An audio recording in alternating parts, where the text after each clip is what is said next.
notes have it, the amendment number 1 to 5 recommended by Rajya Sabha are negative.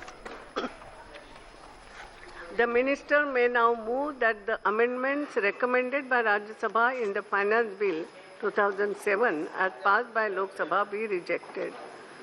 Madam, I move that the amendments recommended by the Rajya Sabha to the bill as passed by the Lok Sabha be rejected. और इसी के साथ वित्त वर्ष 2017-18 के budget को संसद की मंजूरी मिल गई। लोकसभा से पास होने के बाद बजट को राज्यसभा के विचारार्थ भेजा गया था।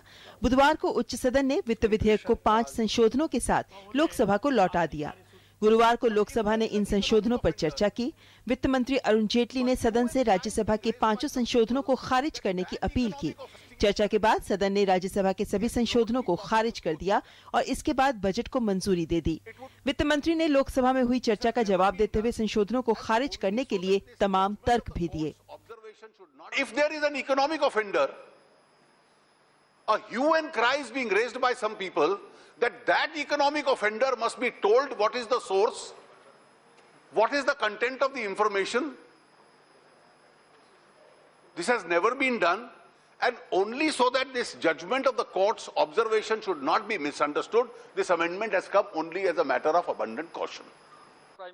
राजनीतिक दलों को चंदे के लिए बॉन्ड जारी करने पर विपक्ष की चिंताओं को खारिज कर दिया और कहा कि नए प्रस्ताव से पारदर्शी व्यवस्था में मदद मिलेगी। वित्त मंत्री ने सदस्यों से कहा कि अगर उनके पास कोई इससे अच्छा प्रस्ताव है तो वो उसे पेश करें। I have an open invitation to all. Please suggest me a better system which can ensure clean money and transparency, which is to the extent possible. I am yet to receive a single suggestion, but the fact is, under the circumstances, these are 4 options which we have opened, and these are 4 which emanate from a scheme which will be drawn under the Income Tax Act.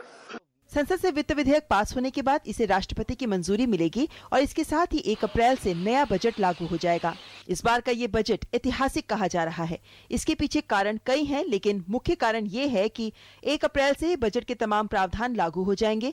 इससे फायदा ये होगा कि अलग अलग मंत्रालयों को 1 अप्रैल से ही कामकाज के लिए धनराशि उपलब्ध हो सकेगी।